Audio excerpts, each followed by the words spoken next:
Bueno, para empezar, como ya me presentó Claudio, mi nombre es Isaías González y yo soy abogado, así que el enfoque de esta presentación va a ser un poco más jurídico y no tanto con números al respecto. Voy a explicar los requisitos, la procedencia, en términos generales para no agobiarlo y sea información que pueda ser útil en el día a día. Ya. El tema el cual nos convoca el día de hoy son los beneficios tributarios que afectan a los inmuebles. En este sentido, ¿qué podemos pensar? A ver, aquí lo vamos a acotar. Como podrán ver, yo lo quise enfocar en tres ámbitos distintos. Primero, el ingreso no renta respecto a los inmuebles, el cual lo encontramos en el artículo 17, número 8 de la ley de la renta. También los beneficios tributarios que afectan a las viviendas económicas, más conocidas como las viviendas DFL2, y de hecho a un crédito fiscal que usan por las empresas constructoras, que es un poco más engorroso, pero que existe. Ahí les voy a explicar qué sucede en ese sentido. Ya. Respecto al ingreso no renta, tenemos que tener en cuenta que la ley de la renta se ha modificado varias veces, ¿ya? Sobre todo este artículo. Y la última modificación fue con la ley la de modernización tributaria, que comenzó a regir a principios del año pasado, si no me equivoco, en febrero, pero para efectos del ingreso no renta de este artículo, comienza a regir para 2020, desde el 1 de enero en adelante. Así que había un periodo transitorio para las ventas de los inmuebles durante el año pasado, que al día de hoy, si ustedes quieren vender, va a tener otros requisitos y otros enfoques. Al día de hoy, si yo quiero vender un inmueble, ¿qué requisitos deben tener para que sean considerados ingreso no renta? Que el dueño sea una persona natural, por lo tanto se excluye la EINR, empresa individual de responsabilidad limitada, y los demás tipos societarios. También este bien raíz debe estar situado en Chile, y la venta no debe realizarse con alguien relacionado, es decir, tiene que ser con una persona no relacionada, en los términos del Código Tributario, y también lo podemos relacionar a la ley de sociedades anónimas y todo lo relativo al derecho comercial y valor y seguro. ¿Cuáles son los relacionados en términos generales? Serían como cónyuges, hijos, familiares directos. También, si yo tengo relaciones a nivel societario, tengo derechos con otra persona en alguna empresa, y tenemos, por ejemplo, sobre un 10 o 20% de capitales de representación en esa empresa, ya se me considera relacionado con ese grupo, con esos socios o esos tipos de empresas. Esto pensando más que nada para que uno no abuse de la norma y trate de vender entre relacionados y abusando de que hay un ingreso no renta. Otro requisito es que entre la adquisición y la enajenación se cumpla un periodo mínimo de 1 año. Ahí también este plazo aumentará a 4 años en el caso de que por ejemplo, estamos en una comunidad o dentro de un paño, un terreno grande, y queremos hacer subdivisiones. O construimos un edificio dentro del terreno y queremos vender cada uno de los departamentos, cada unidad de esa.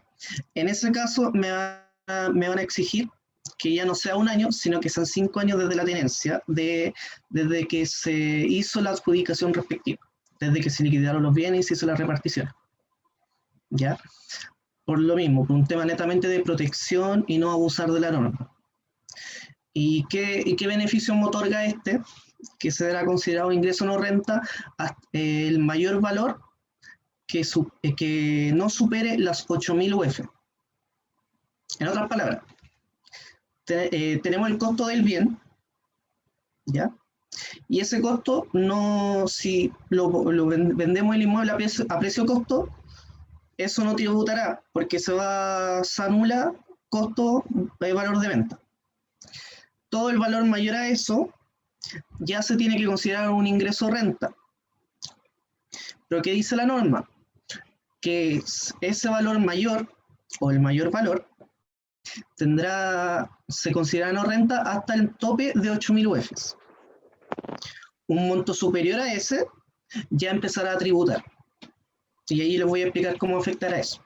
Pero siempre teniendo en consideración que las primeras 8.000 UF para una persona natural de un bien, que venda un bien raíz situado en Chile y que haya tenido un tiempo de adquisición de 1 año o 4 años, dependiendo del caso, los primeros 8.000 UF no se consideran renta. ¿Qué pasa si ese mayor valor supera las 8.000 UF?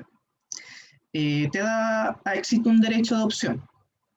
Uno es aplicar un impuesto sustitutivo, que consiste en que ese mayor valor, por ejemplo, si yo lo vendí en 8.000 una UF, esa una UF podría tener aplicar un impuesto sustitutivo del 10%. Si no escojo esa opción, se aplicará regla general de tributación. Esto es, se incorporará a la base imponible del impuesto global complementario o del impuesto adicional. Y sobre las rentas percibidas. Tengamos presente que las rentas percibidas son aquellas en donde me pagan efectivamente los montos. Por ende, si yo vendo una casa o un departamento en cuotas, van a estar percibidos las cuotas que me estén pagando. Las demás van a estar devengadas. Y eso, dependiendo del año en que estén pagándose, se incorporarán al año comercial o año tributario correspondiente. Eso hay que tenerlo en cuenta. Y la otra opción, porque vuelve a dar una nueva opción cuando estamos aplicando en régimen general, es, por regla general, se aplica de renta percibida. Ahora yo te doy, la ley te da la opción de, pero podemos hacerlo por rentas devengadas. Es decir, en este caso sería por el total de la venta, aunque no te la vayan a pagar ahora, pero de todas formas vas a tributar por ese ingreso. Pero ¿por qué vamos a decidir, o qué lógica vamos a tener para decidir pagar el impuesto ahora y no postergarlo? Y la respuesta es que la ley tributaria da un beneficio. Te da la opción, porque esto no funciona ipso facto, te da la opción, primero que funcione como renta devengada, así vaya a pagar todo el impuesto ese año, o podrás reliquidarlo en la cantidad de años que tuviste de tenencia el inmueble. Esto de chino, mandarín, si lo pueden entender. Pero, por ejemplo, si yo el inmueble que vendo y me genera un mayor valor de 1.000 UF y lo tuve en tenencia durante 2 años, yo voy a poder reliquidar esas 2.000 UF y dividirlas en los 2 años. Y eso se va a incorporar va a afectar mi declaración de renta de ese año respectivo. Existe un tope que son los 10 años, y en ese caso yo podría dividirlo hasta 10 veces ese ingreso a lo largo de 10 años. Y ahí se va a tener que hacer primero todo un tema de reajuste monetario para cada año, y también ver cuánto tributé ese año efectivamente. Por ejemplo, si yo estaba en un tramo exento y este ingreso me hace estar en un tramo en que tenga que pagar impuestos, voy a tener que pagar el impuesto faltante o no. En ese sentido. ¿Por qué es algo que se tiene que analizar? Porque no es lo mismo recibir 2.000 UFs hoy día a recibir 2.000 UF dividido, por ejemplo, en 2, 3 años o 4 años inclusive. Porque pueden haber que yo el día de hoy esté tributando en la máximo tramo, aquí al día de hoy impuesto global complementario, que si no me equivoco están en 40% o 45%. 40. Y hace 3 años atrás yo estaba en tramos de 20%, 25%, que no deja de ser algo a considerar. A mí me gustaría hacer así como una pausa acá, más que nada como para explicarlo. Lo explicaste muy bien, ¿ya? Pero me gustaría que la gente entendiera que cuando hablamos de dividir esta renta, estamos hablando de que el impuesto al complementario es el impuesto final que pagamos las personas, ¿cierto? Entonces, y ese impuesto global complementario es un impuesto progresivo, es decir, mientras más plata ganamos, más plata pagamos en impuestos, ¿ya? Entonces, no es lo mismo tributar toda la plata en un solo año que poder aprovechar este beneficio y poder decir, ah, estas 1000 UF que ganamos ahora, puedo tributar 500 en este año y 500 en este otro año. No es lo mismo pagar un 35 en un solo año que pagar de repente un 10% en un año y un 10% en otro año. Me estaría ahorrando 15%. Entonces, eso es más que nada lo que se traduce este beneficio. ¿Ya? Sorry la interrupción. ¿Ya? No, está súper bien la introducción. De todas formas, hay algo que se tiene que analizar caso a caso, porque esta es como la excepción de la excepción de la excepción. Porque ya la norma te da una opción de aplicar un impuesto sustitutivo de un 10%. Y si no quieres, tienes esta otra opción de por renta percibida o por renta devengada. Y es algo que pega del contador de turno o del abogado de turno, que es algo que tiene que analizarlo, porque tomar esa decisión le podría significar tener que pagar mucho en poco tiempo o un ingreso bastante accesible o un flujo mucho menor. Ahora voy a hablar de las viviendas económicas y los DFL número 2. No sé si tienen alguna duda respecto de el INR que afecta a los inmuebles antes de cambiar de tema o continuar con el tema. Si no, continúo. Por lo menos en el chat no hay nada, así que continúa nomás. Por último, ahí que me hablen por el chat y ahí le damos la oportunidad de hablar. Ya, perfecto.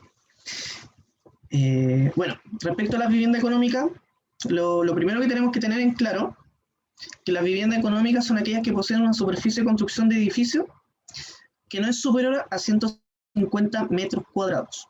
No porque tengan 150 metros cuadrados va a ser per se una vivienda económica, sino que tiene que cumplir con otros requisitos, que son establecidos en los reglamentos, ley de urbanismo y construcción, entre otras cosas. Para que uno tenga la certeza de que está comprando o tiene una vivienda que se somete considerada vivienda económica, uno puede solicitar una certificación en la municipalidad, que da una certificación en ese sentido, que la declara una vivienda económica, una vivienda económica. ¿Cuáles son los requisitos para acceder a estos beneficios? Los requisitos al día de hoy son que el propietario sea una persona natural y que adicionalmente, si tiene muchas viviendas económicas, solo tendrá beneficios las 2 viviendas sujetas a este régimen más antiguas. Las demás se someterán al régimen general que debería aplicar. Esto a propósito de que mucha gente abusó de esta norma y se compraba edificios enteros de departamentos con DFL2 y lo arrendaba todo, y todo eso era ingreso no renta, por darle un ejemplo. Así que se tuvo que modificar la norma a como se la señala actualmente, que el beneficio tiene un tope de 2 departamentos o unidades o casas y se tiene que ser persona natural. Ahora les voy a mencionar como los beneficios en grandes rasgos para que tengan en cuenta. Primero, que el DFL2 se actualizó.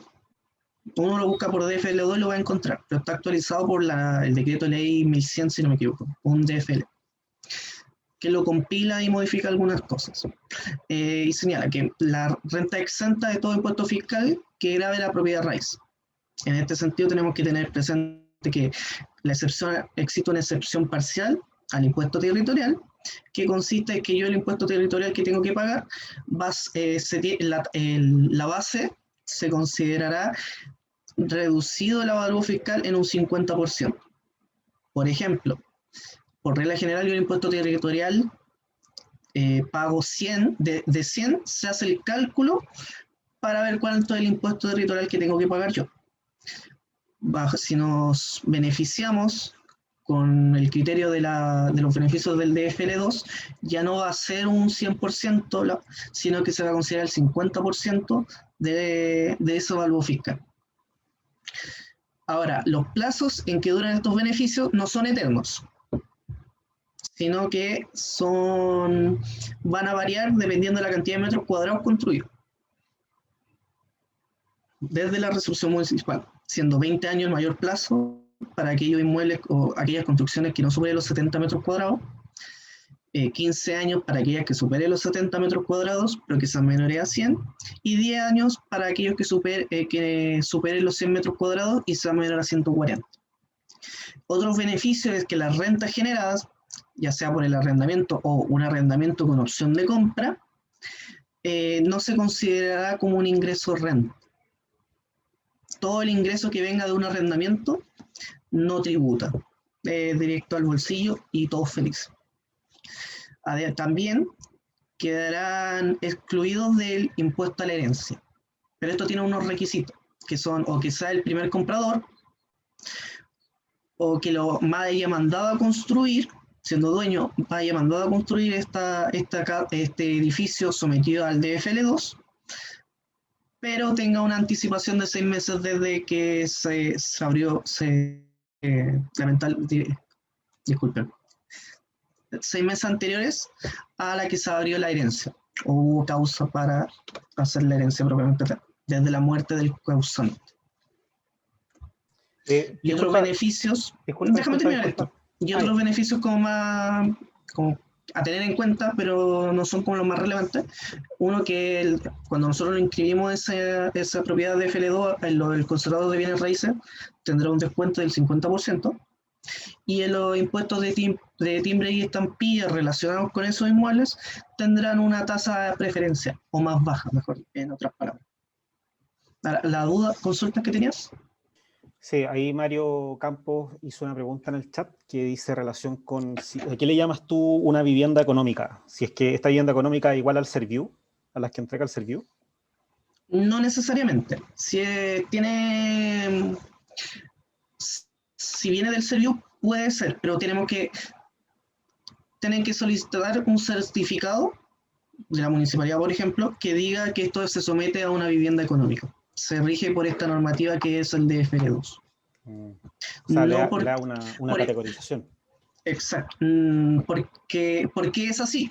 Porque yo le puedo poner cualquier nombre y con que sea un alcance de nombre yo voy a poder aprovecharme.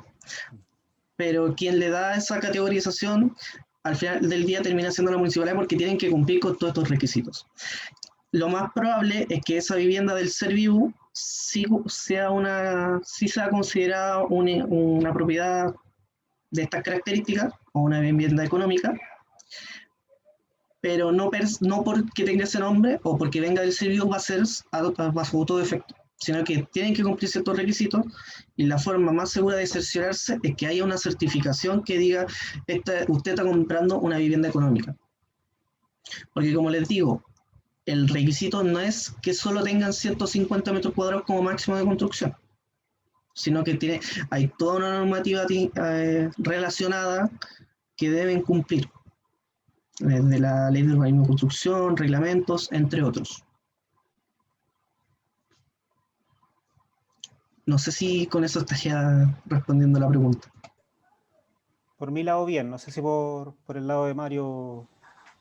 Sí, está ok. Ya, perfecto. ¿Continúo entonces o alguna otra duda respecto a la vivienda económica, o más conocido como el DFL2? No hay consultas. Perfecto. Continúo con el último. En este caso, la ideal es que yo voy a mencionar que existe este tipo de beneficio para que lo tengan presente, relativo al derecho a crédito fiscal usado por empresas constructoras, porque es muy específico y demasiado denso para esta presentación en concreto, y sí o sí les recomiendo que lo hagan a la mano de su contador respectivo o su Claudio de bolsillo, que siempre es bueno tenerlo presente. Porque, como podrán ver, es bastante complicado. Primero, derecho a crédito fiscal usado por empresas constructoras.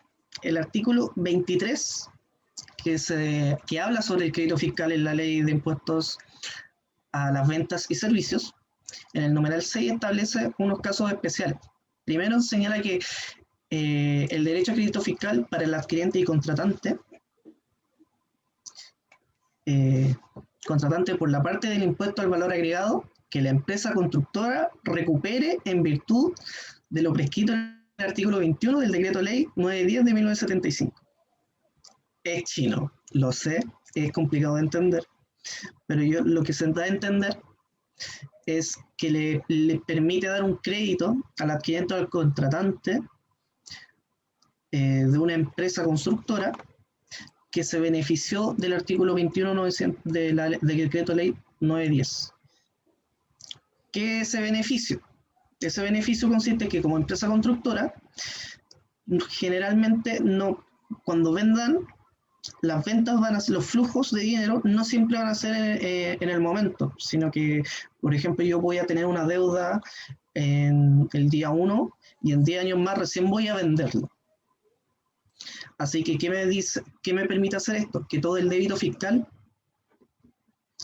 exacto, sí, todo el débito fiscal, no todo, pero sí una parte, voy a poder compensarlos en los PPM, que aquí lo anoté, que me permita el 0,65 del crédito fiscal determinado, me permite imputarlo a los PPM que correspondan a la inmobiliaria, con un valor que no exceda de 2.000, siempre y cuando sean casas o inmuebles que se vendan con un tope que no exceda 2.000 UF.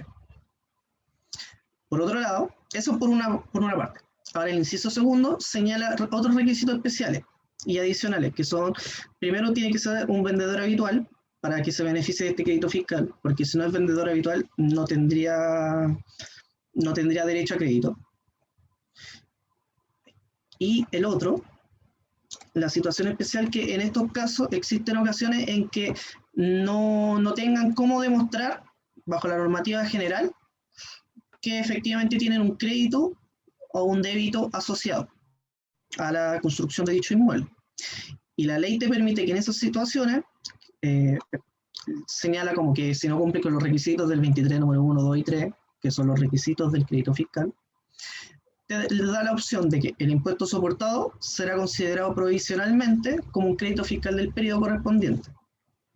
Y adicionalmente señala que el crédito fiscal deberá ser reajustado en cada periodo en que se realicen operaciones no grabadas o exentas, adicionando debidamente el reajuste al débito fiscal de dicho periodo. Esto es lo que les quería comentar. Quédense con que si ustedes tienen una empresa constructora o es alguien que compra inmuebles o los manda a hacer, pueden beneficiarse de ciertos créditos en concreto y existen, sobre todo. Y si es empresa constructora, que también existe un pago previsional, una forma de imputar al pago previsional y así no tener que pagar tanto, que son los contemplados en el artículo 21 del decreto ley, y también existe esta norma del artículo 23, número 6. Es engorrosa y por eso siempre es necesario como ir de la mano con el contador al respecto. Por último, como para finalizar, les doy el link a que cualquier apoyo que ustedes necesiten o alguna duda que tengan o necesiten asesoría, pueden contar con con las páginas de emprendetax.cl, y ahí están como englobados, podrán ver que está englobado la mayoría de los servicios que prestamos actualmente. Creo que se están ampliando los servicios, pero esos son los generales. Sí, ahora le doy el paso a Claudio. Sí, gracias Isaías por la presentación. Como dijimos, no es un tema fácil, sobre todo hay algunos temas que son bien engorrosos. Yo me podría comprometer a hacer un webinar más adelante si es que me lo piden, para ir más a fondo y quizás más en detalle y más claro por lo que sería el beneficio del IVA a la construcción, ¿ya? Que no es menor, o sea, para la gente que tanto para la gente que quiere hacer una constructora, o también para la gente que de repente quiera vender su inmueble. ¿Cómo se calcula el IVA? Hoy día se están vendiendo con IVA, entonces, ¿a qué le aplico IVA? ¿Le aplico IVA a todo o puedo ocupar algún beneficio? Que, por ejemplo, si yo tengo claro cuál es el monto en específico de mi inmueble que la compone el terreno, yo ese monto del terreno yo puedo no grabarlo con IVA. Entonces, también es un plus para que puedan pagar también menos impuestos. ¿Ya? También hay O que sea, tener en cuenta no que es pagar menos, es pagar el impuesto que corresponde en realidad. el que ¿No? corresponde. Sí, Igual hay que tener en cuenta que no toda venta de un inmueble está grabado con IVA. sí, Hay que estamos de cumplir acuerdo. los requisitos generales de la ley de venta y servicio, de impuesto a la venta y servicio. Así que eso es igual información que hay que tener, hay que manejarse. Y también se puede complementar a lo que va a plantear, al webinar futuro que va a plantear Claudio. Ya, pues. Oye, bueno, gracias por la participación. Yo sé que algunos llegaron un poco más atrasados, pero como les dije ahí por el chat, se les va a mandar ahora en unos minutos más. Nosotros tenemos que editarlo todo, cortar un poco las trabadas de lengua que tuvo ahí no, Isaías, no, broma. Y ahí lo Así que mandamos. Oye, Mario tiene una consulta. Si quieres, Mario, desactiva tu micrófono y te damos pantalla. Quiero saludarlos a todos, ¿ah? Que este año sea mejor que lo que nos pasó. ¿Ah? Ya, Yo pues. imagínate, yo de 16 de marzo estoy trabajando por teletrabajo y me tocó, salí de vacaciones ayer, pero lamentablemente que los traspasaron de 3 a fase 1, así que ahí estoy, fui al supermercado con permiso especial con mi hija y volví porque me había comprometido con Natalia a estar a las 5. Están yendo mucho a la Sofri. Sí, pues no, si aquí la gente puede la complicada. Mira, Ya. lo que pasa es que yo trabajo en Cercotec y trabajamos también con formaciones de gremio, cooperativas, ¿ya? Entonces, normalmente ocurre o puede ocurrir también que una cooperativa tenga un bien raíz, ¿ya? No lo va a vender, sino que lo va a hacer uso de ese bien raíz. Y tengo entendido que tiene ciertos beneficios tributarios, principalmente con el impuesto territorial, tengo entendido, y no sé qué otras cosas o beneficios más puede tener esa cooperativa que tiene un bien raíz, digamos, que de alguna manera, llevando su contabilidad, puede acceder, como decían ustedes, a ciertos beneficios que la ley le contempla al respecto. Eso quería consultar. Primero, como en términos generales, yo sé que los beneficios generales son para aquellas cooperativas o empresas que son sin fines de lucro. Cuando son con lucro, no hay casi ningún beneficio. ¿Ya? Así que en ese sentido, eso es como lo que puedo adelantar. Lo otro que puedo es comprometerme a explicar o dar una minuta de respuesta específicamente qué pasa con las cooperativas. Porque yo lo que puedo decir al día de hoy es que hay si hay comunidades, si hay bienes en comunidad, sí se podría someter a estos requisitos que yo señalé siempre y cuando sean todos, siempre y cuando sean personas naturales respecto a los inmuebles. Pero específicamente para una cooperativa tendría que analizarlo un poco más, porque no desconozco el día de hoy si hay alguna norma en particular que hable de las cooperativas y el régimen al cual se somete. A priori entiendo que los grandes requisitos van a ser siempre y cuando no tenga fines de lucro y va a poder acceder a algunos beneficios de carácter a nivel de impuesto territorial y entre otras cosas.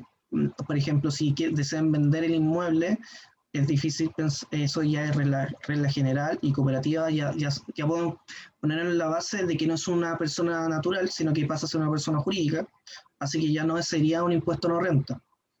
Así que si se vende, se va a aplicar mayor valor por el total y no tendría este 8.000 UF de margen para considerarlo INR. Eso por una parte. A nivel de impuesto territorial ya es algo que tendría que verlo más en profundidad.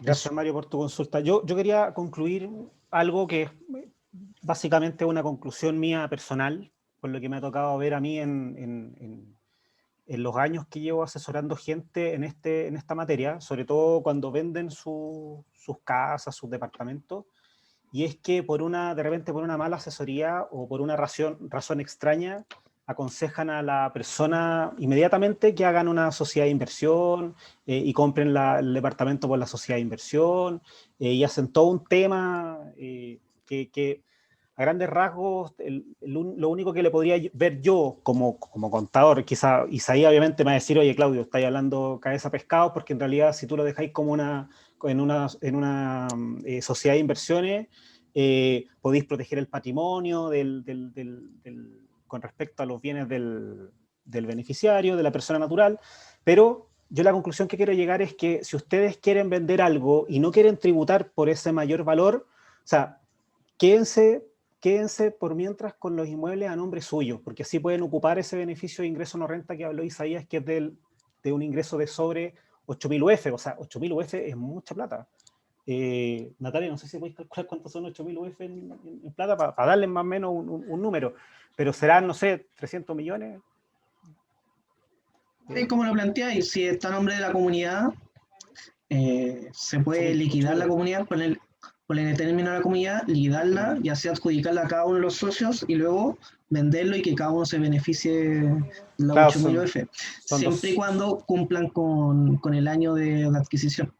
Ah, claro, eso es Ahora, respecto al planteamiento de hacer una sociedad de inversiones, ahí igual tengo mi pero al respecto. Por ejemplo, si efectivamente va a ser una sociedad de inversiones de compro el inmueble, lo voy a vender y así se va a ganar el giro, versus sociedad de inversiones que compra el inmueble, pero al final del día los socios son los que se benefician de ese inmueble. No se recomienda hacer porque ahí a todas luces, o sea, si te pillan, a todas luces aquí estamos frente a una simulación. Por una parte, y el servicio puede tasarte eso. Puede decir que, una de dos, o que el inmueble, aquí hay una simulación y que efectivamente ustedes son dueños del inmueble, o lo puede tomar desde una perspectiva de que aquí el dueño es la cooperativa, es la sociedad de inversiones y ustedes se están beneficiando del uso y tenencia de un inmueble. Y eso tiene un valor. Ya pensemos que en un arrendamiento. Y puedo decirle, ok, tu empresa estáis teniendo este ingreso que no estáis declarando, o puedo decir, ok, son tus socios los que están teniendo ese beneficio, así que te voy a aplicar gastos, te voy a tasar y te voy a decir que aquí hay un retiro encubierto porque le estáis dando beneficios a tus socios y tú no estáis declarando esos beneficios. Claro. Así que igual es complicado. Cuando te pillan, es complicado. Sí, es complicado. Es ponerse en una mala situación. Si no te pillan, que como la gente igual prefiere arriesgarse, estaría en una sociedad protegida, como bien se plantea, y con los beneficios que quieran ocupar en el momento, dependiendo del caso a caso. Claro. Eso sería. Yo no sé si hay más consultas. Si no, estaríamos cerrando. ¿Ya? Gracias desde ya a todos por la participación nuevamente. Los dejo invitados al siguiente webinar que consiste en cómo controlar el trabajo de los contadores. ¿Ya? Así que ese lo voy a hacer yo, con el apoyo o con la presencia de Isaías y de la Nati, mi Big Boss. Así que ahí nos estamos viendo. ¿Ya? Que estén muy bien. Saludos, feliz año. Que sea un año mejor que el anterior y les deseo mucho éxito. ¿Ya?